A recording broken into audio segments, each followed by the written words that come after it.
On January 7, 2018, Michael Turpin was attending a crypto conference in Las Vegas. Out of nowhere, his phone buzzed with an alert.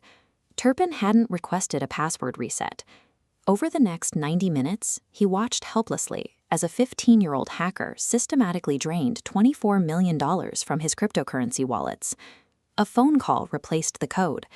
By talking an AT&T rep into transferring Turpin's number to a new device, a 15-year-old bypassed every digital firewall.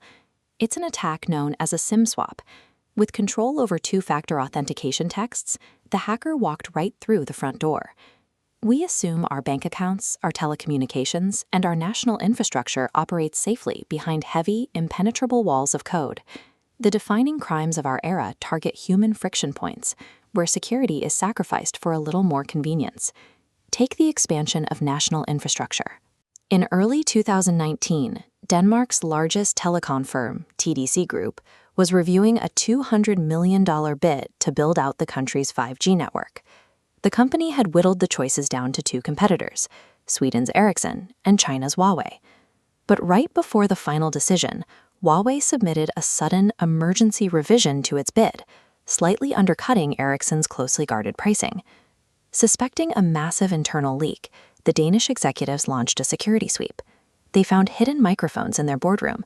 The paranoia was so intense they seized laptops and fled to a secure conference room at an off-site law firm.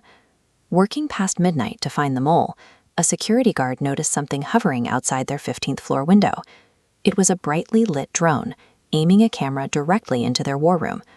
The internal investigation eventually traced the leak to a project manager who passed the sensitive pricing data to Huawei. This mirrors much wider, state-backed initiatives. The Chinese government, through efforts like the Thousand Talents program, actively incentivizes overseas workers to siphon proprietary foreign technology back home. Foreign state actors can easily bypass complex firewalls by exploiting the trust granted to everyday corporate insiders and contractors. This reliance on frictionless borders extends directly into the global flow of capital. For decades, Singapore has welcomed foreign money, transforming into one of the wealthiest financial hubs on the planet. To attract the ultra-rich, the government promoted family offices, a loosely regulated structure bypassing traditional oversight to allow massive private capital flows. Recently, an organized crime syndicate exploited this. Using forged documents and proxy secretaries, they laundered roughly $3 billion through the system. When authorities finally cracked down on the money laundering ring, they faced an uncomfortable truth. The financial system processed the capital exactly as designed, making the syndicate a feature of the regulations rather than a failure of the technology. When a nation engineers its economic borders to remove all friction for foreign wealth, it inevitably builds a sanctuary for global money laundering. At the macro scale, these regulatory blind spots move past financial losses and translate directly into widespread loss of human life. India currently operates a booming $50 billion export industry, earning the title of the pharmacy of the world. Low-income countries rely heavily on the supply chain for affordable generic drugs. But recently, dozens of children in Colombia and Gambia died after consuming imported Indian medicines, including cancer treatments and standard anti-nausea syrups. Investigators found the drugs were contaminated.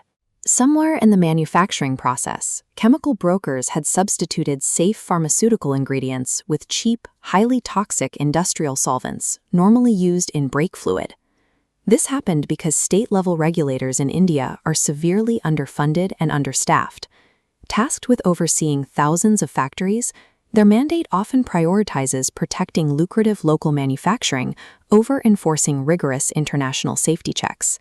Following the deaths, the Indian government's top drug official claimed the medicines were fine. They publicly rejected independent lab findings and completely ignored urgent alerts issued by the World Health Organization. In a hyper-connected medical supply chain, a lack of basic regulatory friction in one hemisphere results in fatal consequences in another. We have successfully engineered a global economy built entirely for speed and profit, but international law and government oversight have failed to keep pace with that speed.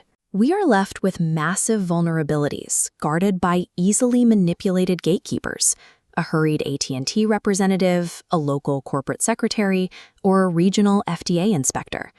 In a world optimized to operate without borders or friction, Extreme vulnerability is the true cost of doing business.